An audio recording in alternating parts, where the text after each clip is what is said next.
I hope everybody is doing well on tonight. Welcome to another episode of Mental Moments. This has been an awesome week, a busy week, because we're gearing up for school year. And those of you who were out for the summer had a lot of vacation time accumulating, and you use like 90% of it, and you're going to save the rest for Thanksgiving and Christmas. Well, welcome back. Welcome back to the real world. Get off the beach. Okay, you might got one more beach day in because me and my daughter are trying to get one more beach day in before this school year starts. But I am going to welcome our family back to the show. Miss Malira, how are you this evening, lady? I'm good. How are you? All is well. All is well. I saw you giving me the like, girl. Can you turn your mute off, girl? Can you turn your mute off? I Just saw saying, you. you was just a talking. I was like, "Oh, I know she sound real good too." But you, I you mean, to got it though. somebody to herself. So how have you been? What have you been up to? Man, I've been up to so many different transitions. I would say God really shifted me. I'm so used to showing up for everybody else that I never really took time for myself. And it was scary at first. But now that I've taken that leap, I would say that He has placed me exactly where I need to be. And I'm truly becoming a better version of myself. And then also in my other roles that I play as well, specifically as a mom. So I'm just grateful for this season. I'm tired. Being an entrepreneur, I could sleep when I wanted to sleep and do. Now I work this 9 to 5 thing now. It's a little different. But I'm grateful though. Absolutely. It can definitely be a transition. And that's one of the things, or one of the reasons why we create this show is because we're always going through different transitions, right? In our lives, and how we maneuver and how we pivot is extremely important. So of course I know that you have an army, a host of people in your corner. You have a Mhm. strong village in your corner that's going to assist you and tap you on the shoulder and say, baby girl, let me get this. Yeah. And then the thing about that is making sure you say, okay, I'm gonna let you get this. So Yeah. yeah, so welcome back. Welcome back to the show. So listen, everybody, I was one of the things that she had to let go of so that she can create space and room for herself and for her family. So of course, like I told her, I applaud anybody that have the wherewithal to understand and to listen to themselves and to know when they need to pull back from the table and serve themselves. And so that is what she did. And I applaud you for that. Because a lot of us don't do that. And we find ourselves driven to the grave, an early grave, because we are not listening to ourselves. So, Malara, glad that you listened to yourself and you Yeah. heard you and you respected you. Because that's Mhm. what it's all about. Yeah, and that's one of the pieces, again, it didn't make the decision easy at all, because we're like family. So for me, what I would tell anybody who's watching the show, you Yeah. know what you need to let go. Life is like a buffet. You're going to enter the buffet and there's going to be a bunch of things that you're going to want to eat, but you can't sit down and eat it all at one time. But because we're such a society that is on gluttony, and the more I have, the better, and all these things, we try to devour the whole plate, and then we wonder why we're sick. We wonder why we're exhausted, frustrated, angry all the time, short with our kids, and just different things. So I had to personally sit with myself where, and I told people this before, the claps of people became way more important than my purpose, which is why I was tired, because I was chasing the next clap. I was chasing the next Malira, you did that, girl, or we so proud of you and all of that. That even though intentionally I really wanted to help the people, I was still chasing the byproduct of me helping them. So I had to really sit back and say, hey, I gotta release some stuff. I gotta sit down. Because I tell people this all the time, what is it worth building a legacy? So when you turn, when your kids turn 18 and you pass it to them, they look at you and be like, who are you? It's not worth it. So I Is had it to step back. is it the Bible or did they say in church? Because sometimes when people say stuff in church, then you begin to think that it was the Bible. You could say you gain the whole world but lose your soul. So Mhm. when you was talking about that, I thought about that. It's just like, you can gain the whole world, like the accolades, the trophies, the different engagements, the money, the clout, all of that. And all of that is great because you Yeah.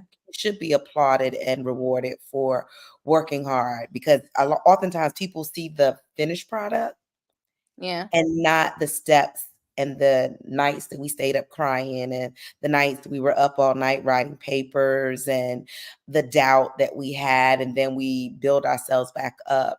They don't see that part. They just see the finished product. So it is very important that we listen to ourselves and know what's really for us. And Mhm. so I applaud you, Malara. So Thank listen, you. everybody. So tonight's subject is talking about delayed gratification. And I know y'all probably saying, ooh, delayed gratification. Is this for adults? Is this for children? Like, what are we talking about? I mean, in a second, yeah, delayed gratification, it always makes things better. It always makes things better. If you deny yourself certain things, whether that be sex, whether that be intimacy, whether that be food, whether that be whatever. Delayed gratification is a must sometimes. And basically, you want to know, we want to talk about delayed gratification. So basically, that's just the ability to resist the temptation for an immediate reward and wait for a later time, often more significant reward if you wait. It is a key component to have self control Mhm. and is associated with long term success in various areas of life. That includes your education, your career, and in your personal relationship. So, delayed gratification can cover a multitude of things. Your personal relationship, sometimes we get out there before we realize that we out there, and then Mhm. we out there. Yeah. Would you agree, Milara? I would definitely agree. I think as people, we have been trained to be so end goal focused that we don't enjoy the journey. Yeah. So we don't create what I would say boundaries or steps to get to that end goal. So then that gratification, we want it now. We want it all in this moment. And even as we're talking about just preparing to go back to school and Yeah. parents' anxiety and kids' anxiety and all those different things, the question is, am I so stuck on my kids' future that I forget their present? I forgot what book I was reading. It was like one of those like home, you like buy a bunch of like luggage and stuff books that my grandma had at her house one time. But there was this picture I will never forget. It says family is being present in your kids today to be in their memories tomorrow. Yes. But we Yes. get so focused on, but in the future, I want them to go to college. I want them to go to the military. I want them to be in this career. I want them to do this. So I'm gonna put them in every camp and every this and every that we don't even enjoy the present. That's like, for example, today my daughter's 8. She loves cheering, but out of nowhere, she was like, "Mom, I don't want to go to cheer." And I was like, "What?" She was like, All "I that don't money I spent, girl. listen." I told her, "You're gonna finish this season. That's $500 when you get back." But I had to sit in that moment. I said, am I going to be so stuck on she told me in the past she wanted to be a cheerleader. So I'm like, well, the only way you can be the best cheerleader ever is if you continue.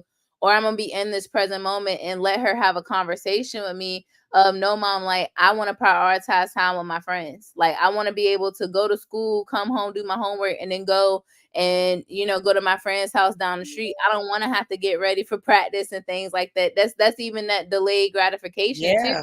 because now I had to show her, okay, I hear what you said.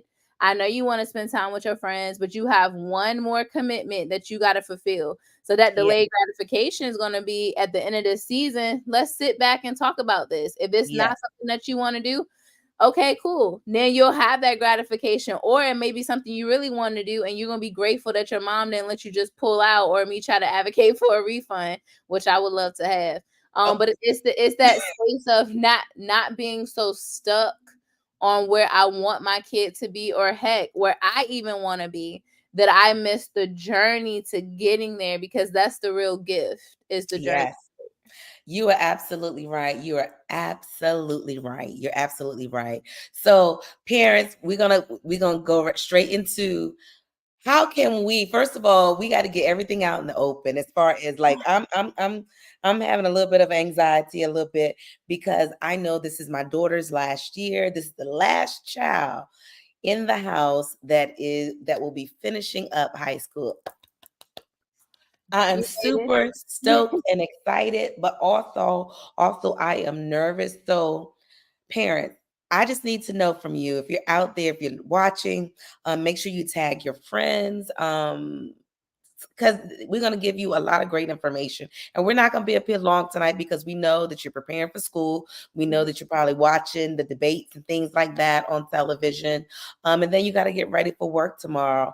But I was talking to Malara before we started, and I was like, I know parents have a lot of things on their plate, and they're just like, I know for myself, I am not a mathematician at all, right?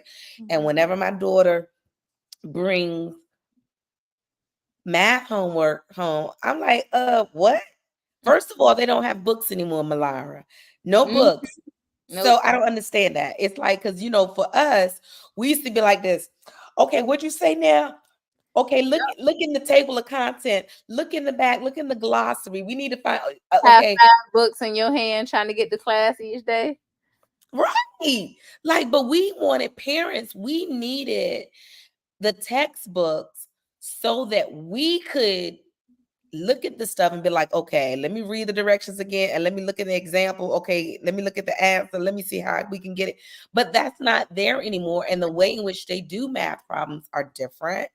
The way in which they're teaching our kids are different. So I don't know about any other parent, but I know that causes me great stress. I'd be like, okay, call your daddy because he's more the mathematician than I am. Give me some English stuff, give me some reading, give me some social studies, some of that I can do. So, parents, a question that we wanted to ask you tonight: what are some things that may be causing you anxiety as we approach this school year? Some of Mhm. our kids are already back in school, but those that are not, and even if you are, what are some things that are causing you anxiety? Malara, what are some things that may cause you a little stress?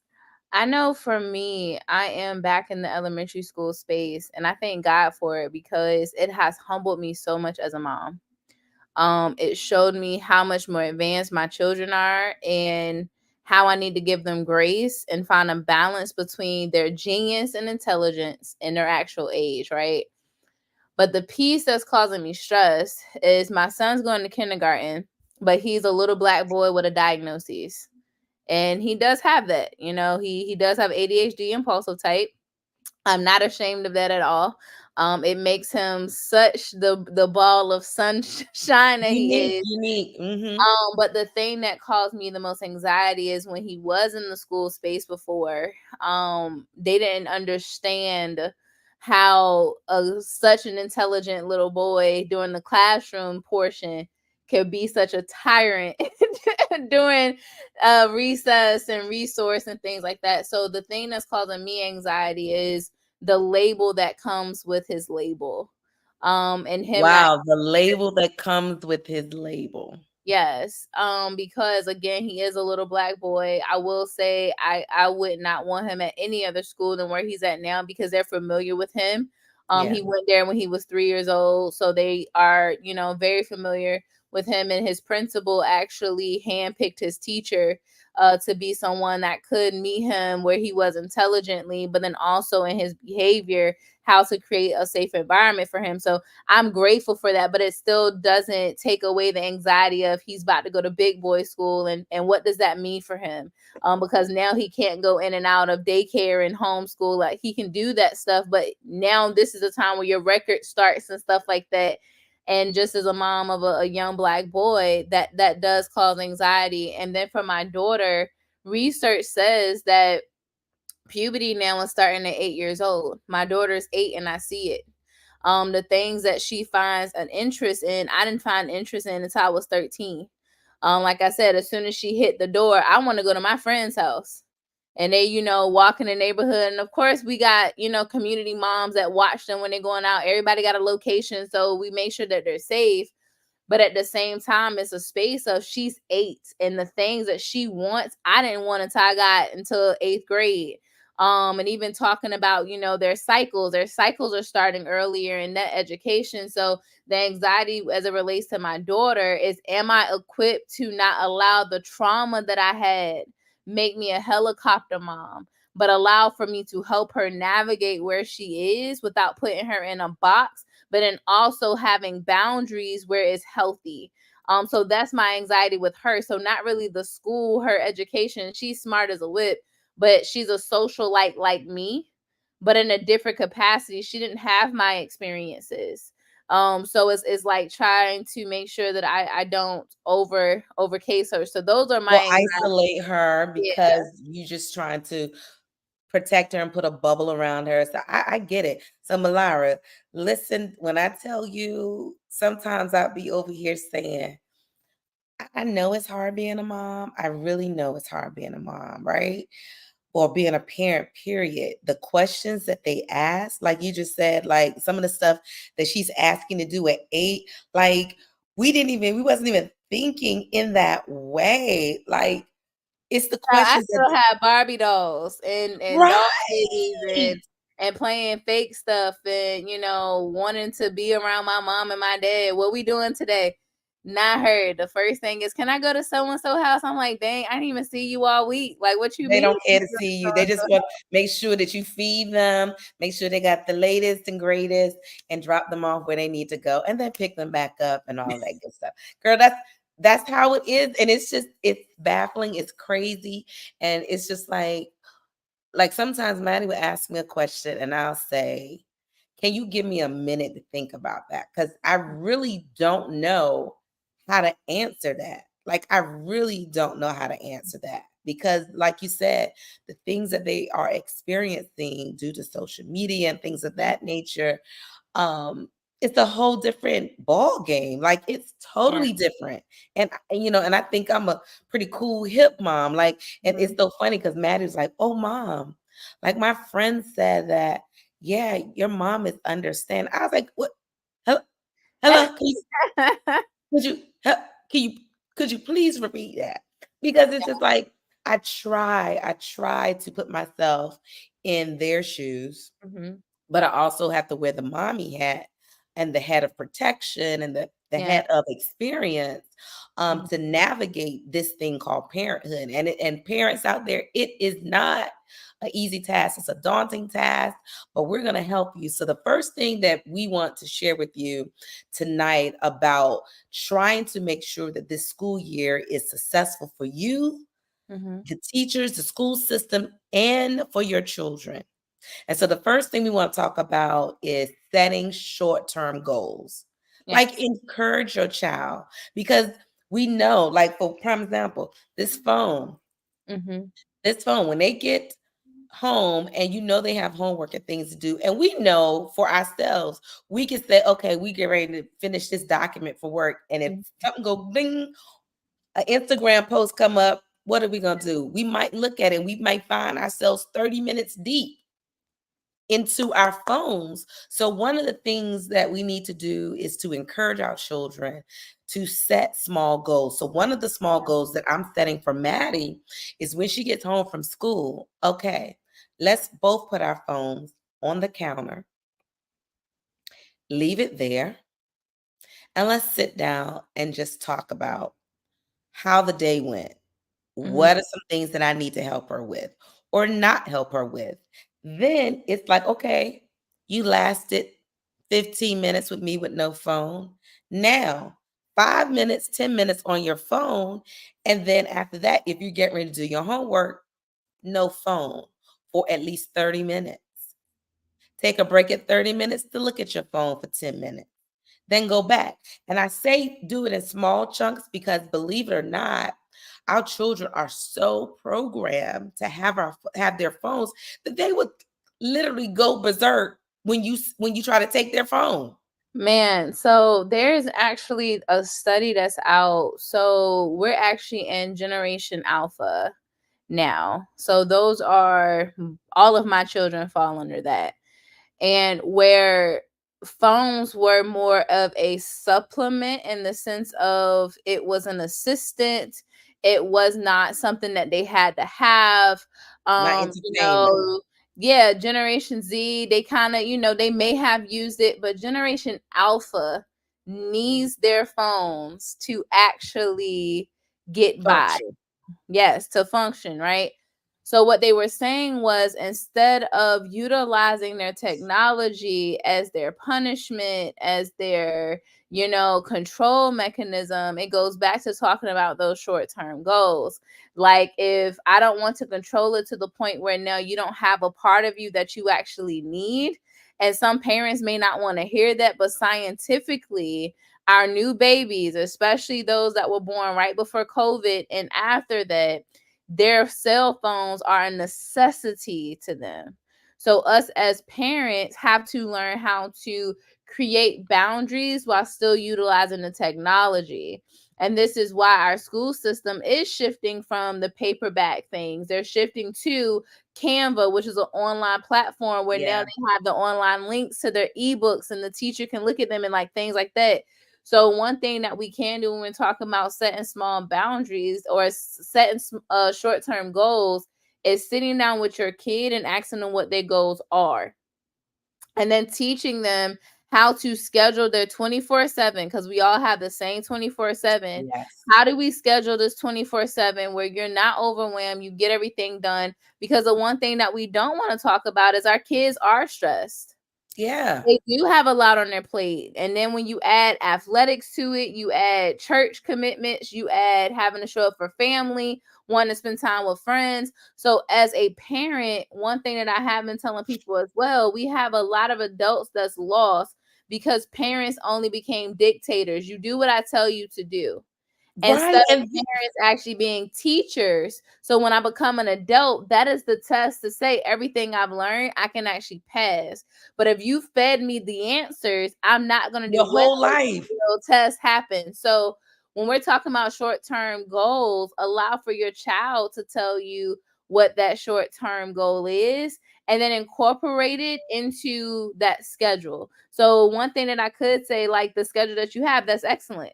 I tell parents sometimes, give the kids the first 15 minutes that they get home without you even talking to them. Like, let that be that space where they can go throw their books down, they can lay on the bed if they want to, they can scroll if they want to, catch up on messages and all of that. After that 15 minutes, y'all have a design ring, ring, ring that goes off. Now we can put our phones down. Why? Because by the time the kid comes in from school, we have no idea what they had dealt with at school. And then the first thing the parent want to say was, how was going on? How? And now they're like, imagine if you just had a hard day at work. You ain't trying to walk in to somebody asking you a bunch of questions about your day. You may want to go take you a quick shower. You may want to go do certain things. So that's the thing that I tell parents, is having those short-term goals, but organizing it in such a way that you're giving your kid a chance to just debrief, because they deserve that just as much as we do. And like you were saying earlier, I don't remember when I realized this. I think it was after my son was out of the house, or like he turned 18, Mhm. and we had these unrealistic expectations, and I was willing to acknowledge that I had this unrealistic expectation of him um being an adult. And when he was in high school, he had the privilege, or not, I don't know how he would see it, but of being home, and he had to like be home for Maddie because I was working in New York and his dad was, working, but he couldn't have a job. So then when you turn around and he turns 18, and then you like, why are you always late to work? Why don't you know how to dress for work? Yeah. Why are you not saving money? Things like that. It's just like, yo, you just threw this boy out here like he was going to know what to do. And so from that, from teaching him and watching him grow up, I learned with Maddie, and I say this to her often, is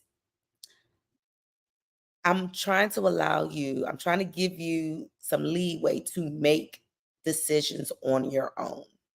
Yeah. Because I don't want you to wait until I don't want to wait until you're grown for you to start making decisions. I say, because so unfair. But I Yeah. need to teach you now how, when you make a decision, you have to stick with it. Mhm. Like, you made this decision now. Now, going once, going twice. Is this your decision? Is this the final answer? Yeah. Like, she asked me, could she dye her hair red? Mhm. And previously, when she was, I guess maybe last year or the year before, whatever, she had asked to get this red wig or whatever. Now, y'all, I'm old. I did not know who is that. What's the girl? Trippy Red. What's the girl? What's the rapper? Sexy Red, Big Red, Yeah, somebody Sexy Red. Red. I didn't know who Sexy Red was until I'm sitting in the audience at an award show watching this, and Mhm. I'm just like, oh my God. So red hair. And so just right. So just, girl, just be patient. So look, so a couple of months ago, I'm sitting on the porch. Maddie asked me, she's like, I want to dye my hair. Me and Lana, we gonna dye our hair red. I was like, nah, we're not doing that. She was just like, what do you mean? You let me have a red wig before? I said, yeah, that was before I knew what it represented. And I'm not saying that that's who you are, that's what you're representing. I'm not saying that. I'm not. But I'm a mother of a daughter, and this is a hard decision for me to make, and this is nothing easy for me to make. I'm just like being, because this is the only way I know how to be with like, I got to be transparent. I got to let her know how difficult this decision is for me. And Right. so I said, well, I tell you what, I said, that was before I knew what all that represented. I said, so I'm just asking you, can you please choose another color that Mhm. we can agree on? You come back, go over there, go in your room and think about it, and then come back and let me know. So she comes back, she's like, okay, I'll do blonde. So I was like, okay, cool, no problem. So I said, now that's what you're going with, right? So she said, yes. I said, now we sticking to this now, right? She said, yes. We wait to the next day, because this is what teenagers do. Get ready, Malara. Get ready, get ready, get ready, get ready. Next day, she was like, Ma, I was thinking, maybe I just wanted pink. Me, ding, ding, ding. Girl, stop playing with me. Stop playing with me, because you're going to leave it in too long and it's going to end up being red. And then what we going to do? And I said, no, remember I asked you, was that your final answer? And you told me yes. So Mhm. you have to stick with that decision that you made. And so it's just, so when you're saying we can't just throw them out there to the wolves, we got to teach them how to make decisions. And once they make these decisions, stick with it. Stick Yeah. with it. Just carry it out. And so, like with your daughter, about the being committed to this Cheer. cheering, it's just like, let's stay the course. And to me, that's teaching them a life skill, is stop starting stuff and stop that you Yeah. not gonna complete. Like, complete it and then move on. So Yeah. look, so the next one is positive reinforcement. Now, teachers, parents, and students, Yeah. I will say this. I love it when a teacher calls and say, I'm not calling for anything bad, but I just want to tell you, you have a great child. And today he did X, Y, and Z. Number one, teacher, that's going to help you feel more, it'll make you feel great about your contribution in the classroom. And it just gives you a positive attitude about your students. It just gives you the warm and fuzzies to reach out to parents, because sometimes parents will give you some positive feedback as well. Yeah. Number two, parents. If you Even if your child has all E's or all F's, if they tried, find something nice to say. And that goes to a whole nother subject we won't talk on tonight. But do you know what type of learner your child is? There are multiple intelligences. And sometimes you may find a great teacher that can identify the type of learner your child is, because that's so important. It will help them out throughout the year. But I'm not going to get into that tonight.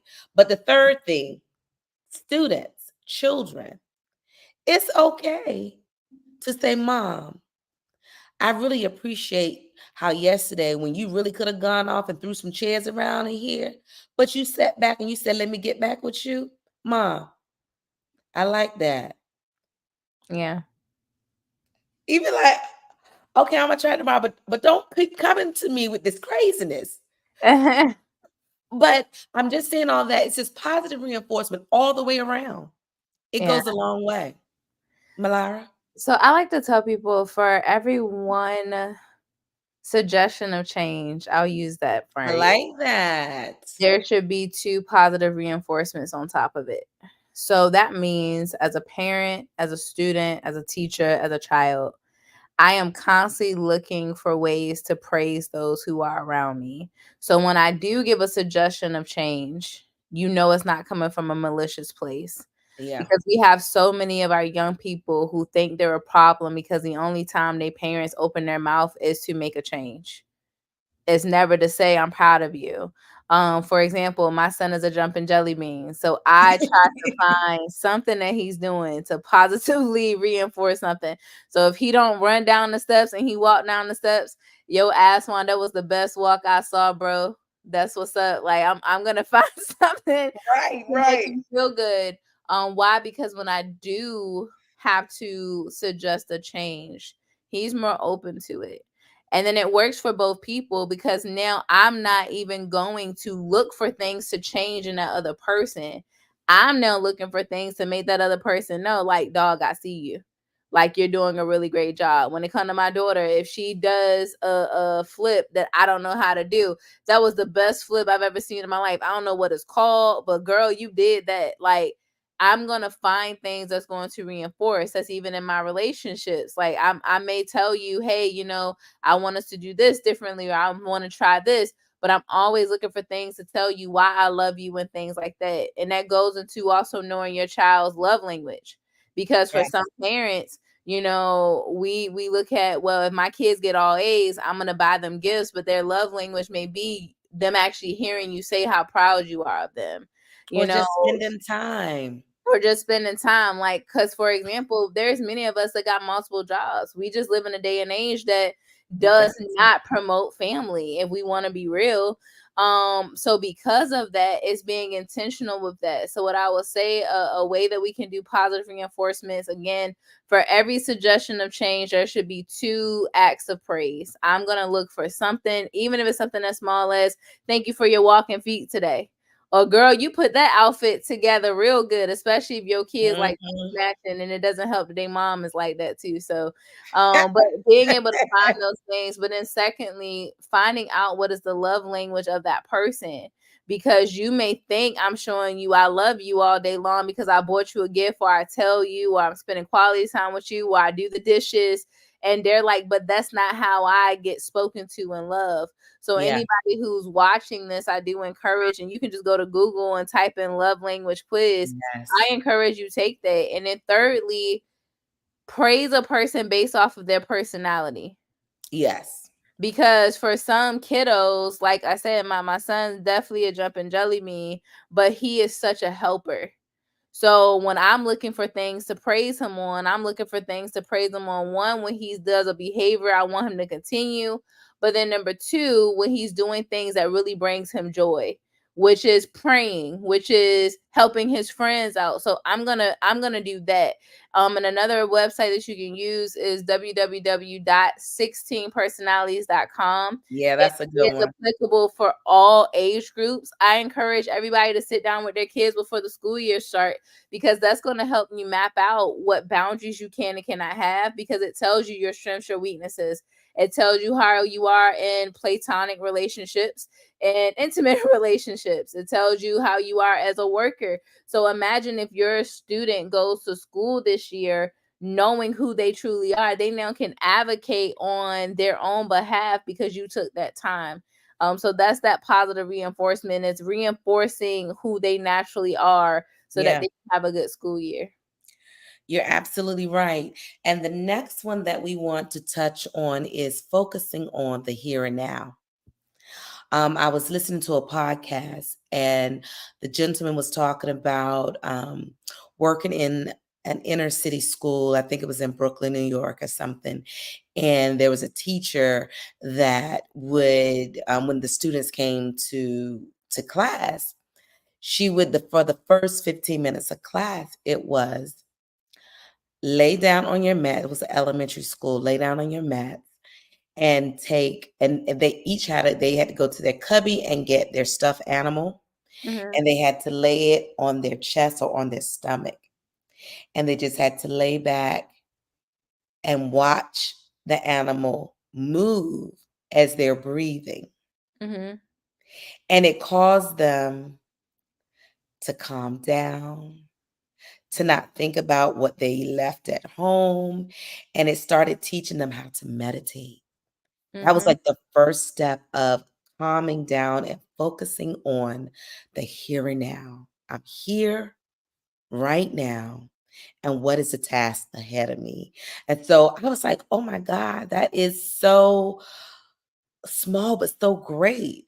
Because sometimes, even as adults, when you like meditate, now how many times have you really tried to meditate, y'all? You be like, you be like, Lord, let me just meditate. You be like, let me go put those dishes in the dishwasher.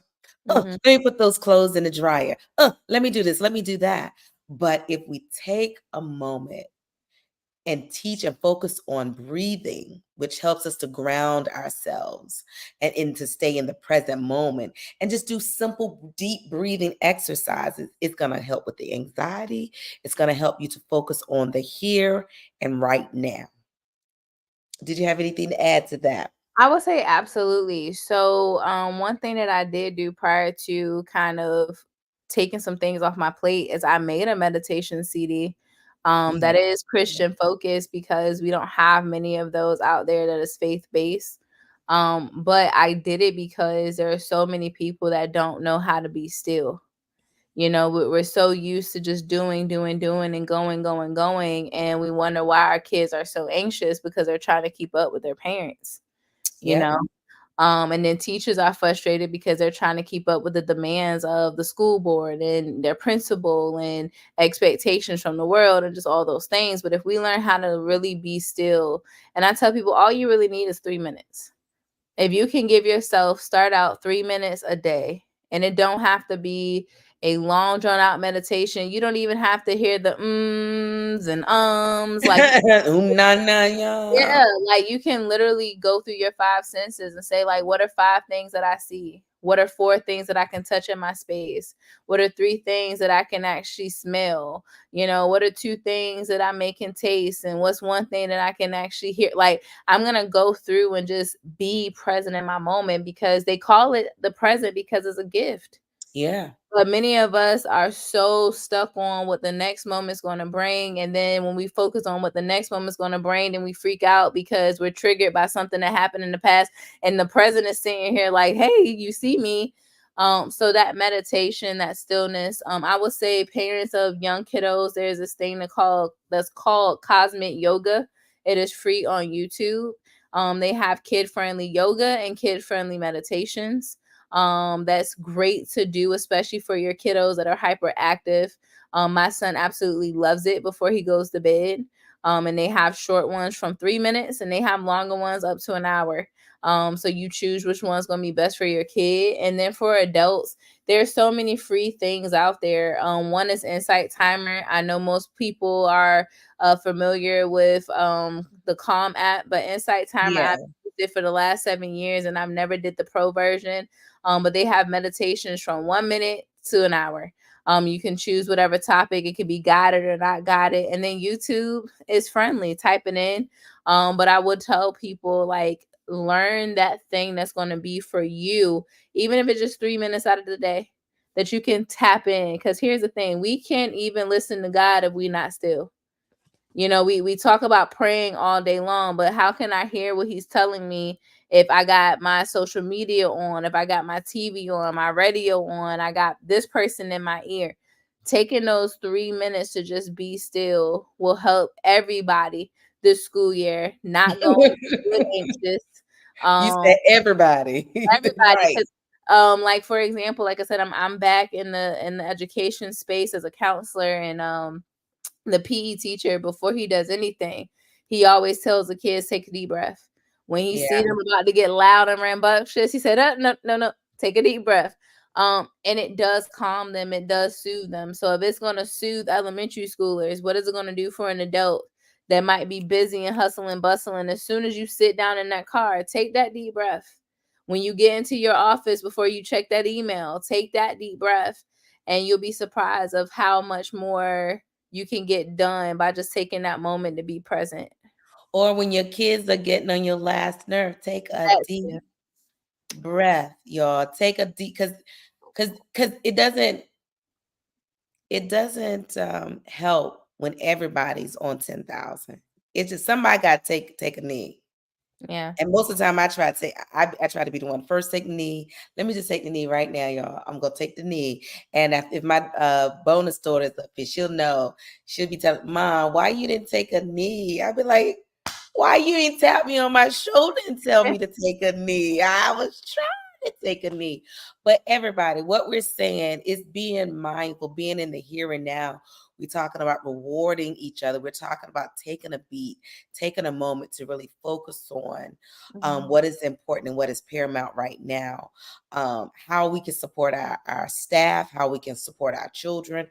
All of those things are important. And we just wanted to get on tonight to just share a little bit of that with you and just to let you know that you're not alone in this journey called life. You're not alone. You do not have to go through this life or have situations come up in your life wherein you feel like you're alone and that you don't have support. We're saying to the children, you have support. Yeah. It may not look like your mom. It may not look like your dad. It may look like a counselor. It Mhm. may look like a gym teacher. It may look like the principal. It may look like an auntie. And then administrators. It may not look like the other administrators that you confide in. Mhm. It may look like a parent. Yep. It may look like a student to just come up to you and give you a hug, a smile, a broken flower, a chewed up piece of candy. It can look like all types of things because you know how little kids they be like, I was just gonna share this with you, be like, but you bit that cookie. But Listen, okay, I had a little girl today, and at first it had made me uncomfortable because again, I'm new to getting back into the workspace, so the rules have changed and things yes, like they that. have. Teachers used to could come to the birthday parties and stuff. They got whatever. But I'm sitting down. We're in a whole big assembly. They're doing this fun thing, and this little girl comes up to me, and when I tell you there was no personal space at all, she like looked at me and whispered. She said, "You want a hug?" And as I'm thinking about it in this moment, what I'm realizing, what I will tell any person that has a young person that's attached to them, whether as a kid, as a student, as a client, or any capacity, family, if a kid can come to you and sit next to you in their own personal space and ask you for a hug, that's when you know that you've been able to build that relationship. Yeah, So, to anybody out there, my biggest suggestion as we're talking about delayed gratification is you know that you're on the right track when people who don't even know you feel safe in your space. yes, And if you don't have that, it doesn't mean that you failed as a person and none of that. It just means going back and being still because it's those conversations that you didn't plan out. It was that coworker that you thought was always angry and then one day they just come and they just talk to you. It's your child that may out of nowhere tell you how much they love you and how much they appreciate you. But when you are still, you make room for moments like today. A little girl that I've never met before in my life because I'm new there. Literally, like in my, I ain't had no personal space at all. But none. her feeling safe enough to be like, "Can I give you a hug?" Yeah, So Yeah, y'all do that it's for those everybody gifts. you want a hug from. Yep. Yeah, it's those little things like that that can mean the world to somebody because they may go home and not be able to get a hug. Yep. That part, like that part. And so that is why we strive, Malara and myself strive hard every single day to number one, work on ourselves first because we're no good to the world, no good to our children, to our families if we're not good. And I'm not saying that you have to be perfect because every single day there's something that I know that I can improve upon. Yeah. But just be mindful of who you are, whose you are, and the destination. And it's okay that you don't know every stop and turn. It's Hmm. okay. Like, it's really okay. But know that you got a tribe out there that's willing to help you to plug Absolutely. in. So we just want to say, we just want to thank you for stopping by Mental Moments and just sharing with us and listening to us because we feel like you're so worth it. You really are. And we're worth it as well. So please, please, please, we're asking you, we're congratulating you for having a great summer, getting all that out in the open, okay? And now we're rejuvenated and we're ready for this upcoming school year. So we wish all of the administrators, all of the school systems around the world, we're saying to the parents and also to the students, we wish you a great school year, a successful school year, emotionally, socially, academically, physically, all of that. We wish you the best this school year.